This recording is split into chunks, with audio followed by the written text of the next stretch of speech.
What do Lindsay Lohan, Elon Musk, Soulja Boy, and Mia Khalifa have in common? If your answer was not celebrities enthusiastic about cryptocurrency, then I'm sorry, but you got this one wrong. Bitcoin and cryptocurrency are getting tons of attention lately, yet it seems for like every 10 newbie that gets in on the fun, barely any of them know what this internet magic money is all about. So I wanted to be different. Instead of rushing into crypto just to be trendy, I'm plunging headfirst into learning everything about Bitcoin and cryptocurrency, and now I'm ready to share it with all of you. That's right, it's time to crypto fire. In this video, I want to talk about three things. What is Bitcoin? What makes Bitcoin different? And why do we need Bitcoin?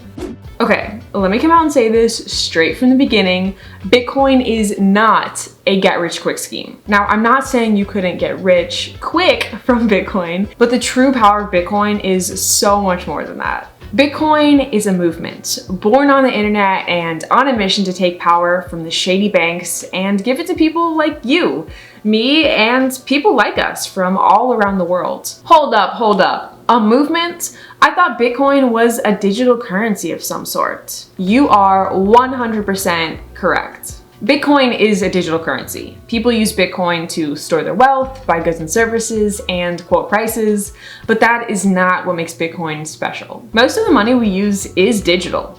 I mean, think about it. No physical items exchange hands when we use PayPal, Venmo, or any other app to pay for things. In fact, only 30% of all dollars in existence are in physical form. What makes Bitcoin different is the fact that it's decentralized. Decentralized means that no single entity is in control. Let's explain why this is a huge deal. PayPal, Venmo, and your bank account are all examples of centralized money. Them and only them have access to all the data and all the money of their customers. And this also means that they can charge you whatever fees they want, lend out your money at will, and just generally do whatever the hell they want with your money. It also means that if the bank servers go down or get hacked, you could potentially lose access to your money. Bitcoin is the complete opposite. You own your money and only you get to choose exactly how it is spent. Tens of thousands of people run the Bitcoin software, so if one computer goes down or gets hacked, Bitcoin still has tens of thousands of operators to choose from. The other thing that makes Bitcoin different from the money we have is its supply schedule. A currency supply schedule is the process through which new money is created. So what about regular money? How is that created? This brings us to our third and final point for this video. Why do we need Bitcoin?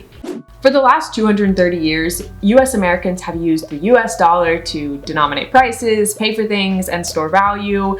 But the US dollar of today is not the same one the founding fathers would use. You see, back then, the US dollar was pegged to gold, which meant that the central bank could not print as much as they wanted. Then the peg got removed, and today they print as much as they want, so what's the big deal? It is a massive deal. Firstly, excessive money printing causes inflation. Inflation is a process by which things become more expensive.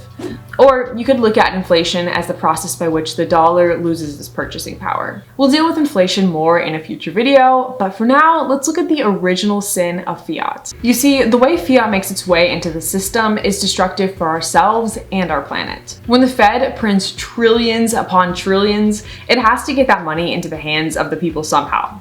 And the way it does so is through debt. Fiat currency is mined through debt. First comes the US government. It issues treasury bonds, which the central bank then buys with this newly printed money.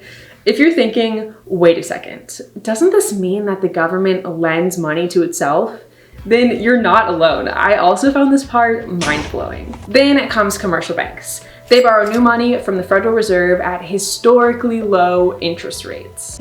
The fact that new fiat currency is constantly being printed or pumped in through debt creates an incentive to consume. Like, why should I save my money when its purchasing power is going to drop over time when I can go out and buy a new laptop or a cute handbag? Debt and consumerism combine in this toxic sludge that is destroying both our personal well-being and our collective environment. So yes, Bitcoin is digital currency, but it's a special kind of currency, one that has the potential to heal the world.